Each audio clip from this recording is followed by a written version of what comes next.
បងប្អូនអរគ្នាអ្នកដែលចូលចិត្តការដើរលេងលក្ខណៈបែបជាម៉ូតូជាក្រុមឬក៏ហៅថាក្រុម rider តែប៉ិតការដើរលេងជាក្រុមគឺជារឿងមួយដែលសប្បាយមែនទែនសម្រាប់បងប្អូនអរគ្នាដែលឃើញតាមរូបភាពការដើរលេងការបោះតង់នៅក្នុងព្រៃឬក៏ឆ្លងទឹកឆ្លងអូរឆ្លងផុកអីហ្នឹងឯងគឺយើងមើលទៅដូចជាសប្បាយណាស់ប៉ុន្តែសម្រាប់ខ្ញុំដែលជាអ្នកបើកបរម៉ូតូធំក្តីម៉ូតូត្រៃក្តី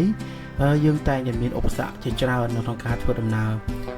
ពេលខ្លះគេបាននិយាយថាពួកយើងនៅផ្ទះតនេអត់ប្រយោជន៍មិនព្រមគេមិនសិនជាក់ស្រួលទេបើជានាំគ្នាធ្វើបោះតង់នៅព្រៃជួបសត្វជួបធាតុអីចឹងទៅតែតាមក៏ប៉ិតនេះហើយគឺជាជីវិតនេះហើយគឺជាការផ្លាស់ប្ដូរជីវិតមួយពីកន្លែងដែលដដែលពីពិភពដែលពោពេញទៅដោយបញ្ហាយើងស្វែងរកកន្លែងមួយដែលយើងចំណាំនិយាយថាសាកថ្មឲ្យជីវិតរបស់យើងតែប៉ិតគឺសាកថ្មជីវិតនោះគឺជីវិតខ្ញុំគ្មានឆ្នាំងសាកអីសាកទេប៉ុន្តែយើងដើរលេងជាក្រុមរបស់យើងគឺហាក់ដូចជាឆ្នាំងសាកអញ្ចឹងសម្រាប់ជួយសាកគ្នាទៅវិញទៅមកហើយនៅក្នុងព្រៃក៏អញ្ចឹងដែរយើងមានឮសូរសំឡេងសត្វយើងឮសូរសំឡេងទឹកហូរទាំងអស់នោះគឺជាអារម្មណ៍មួយសម្រាប់យើងអស់គ្នាមានពេលខ្លះបងប្អូនប្រហែលជាឆ្ងល់ថាហេតុអីបានជាទិញម៉ូតូតម្លៃ3 4000 5 6000អ្នកខ្លះច្រើនជាងនឹងទៀត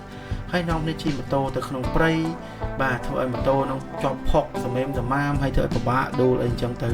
ទោះបីជាពេលខ្លះយើងជួបឧបសគ្គតិចតួចមែនប៉ុន្តែក៏យើងនៅតែសប្បាយចិត្តសារនោះគឺជាអ្វីដែលពួកយើងស្រឡាញ់យើងចូលចិត្តស្វែងរកអ្វីដែលថ្មីយើងធ្វើខ្លួនឯងឲ្យមានអារម្មណ៍ថាស្រស់ស្រាយឲ្យចូលខ្លួនទៅនឹងធម្មជាតិមានពេលខ្លះពួកយើងប្រាប់ខ្លួនឯងថាពួកយើងគឺជាផ្នែកមួយនៃធម្មជាតិបាទពេលដែលឮសូរសំឡេងសត្វពេលដែលឮសូរសំឡេងទឹកហូរជាពិសេសគឺនៅតែស្អប់នៅពេលដែលឮសូរសំឡេងម៉ូតូគ្រឿងកង់កំពុងជុំគ្នាមានអារម្មណ៍ថាហាក់ដូចជាធម្មពលមួយដែលកំពុងតែនៅពីក្រោយនៅពីមុខពួកយើងអញ្ចឹងមានពេលខ្លះបងប្អូនឃើញការជិះម៉ូតូនេះហាក់ដូចជាស្រួលណាស់ប៉ុន្តែផ្ទុយទៅវិញវាមានផលវិបាកច្រើនដូចខ្ញុំបានលើកឡើងថាយើងជួបជាមួយនឹងឧបសគ្គដូចជាចុះទឹកឡើងភ្នំជិះកាត់ថ្មនិងជិះកាត់ផ្លូវដែលពិបាកច្រើនមែនទែនមានល្អិលផងមានហុយផងហើយពិបាកម្លឹងមិនក៏តស៊ូម្ល៉េះដូចខ្ញុំបានថានេះហើយគឺជាជីវិតនេះហើយគឺជាការដែលសាកថ្មជីវិតបងប្អូនឃើញទេមានការដួលអីចឹងទៅហើយពួកយើងជួយគ្នាណាយើងជួយលើកម៉ូតូគ្នាបើម៉ូតូនឹងវាខូចអីបន្តិចតួចយើងព្យាយាមជួសជុលវាអាចធ្វើដំណើរទៅមុខទៀតបានប៉ុន្តែម៉ូតូដែលខូចនៅក្នុងព្រៃមិនមែនជារឿងឲ្យធំដុំទេដោយសារតែវាមិនបានខូចខាតអីដល់ថ្នាក់គ្រឿងម៉ាស៊ីនផ្លាស់ប្ដូរគ្រឿងនេះពេលខ្លះគ្រាន់តែរបូតខ្សែឬក៏បញ្ហាបូស៊ីបន្តិចតួចពួកយើងតែងតែមានសម្ភារៈមកជួសជុលស្រាប់ពេលដល់ក្នុងព្រៃបងប្អូនអាចចូលទៅស្ដាប់វីដេអូនេះពេញហើយអាចចូលទៅស្ដាប់សំឡេងធម្មជាតិដែលពួកយើងស្ថិតនៅក្នុងព្រៃបាទបងប្អូនអាចស្ដាប់សំឡេងធម្មជាតិទាំងថាតើយើងជួបឧបសគ្គអីខ្លះហើយលំបាកបែបណាខ្លះបាទសូមអញ្ជើញបងប្អូនគ្នា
này men cho áp đây lương xe đây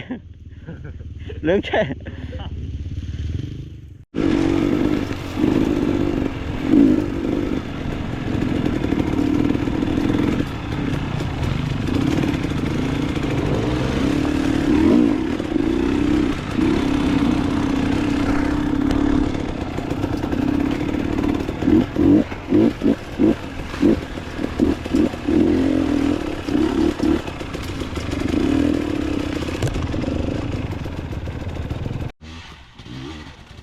trường quê mọi người nha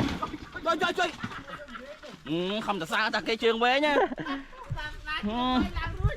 mấy không thật xa bọn ai tha bội trường quê thế nhỉ nó từ nổ đó nè men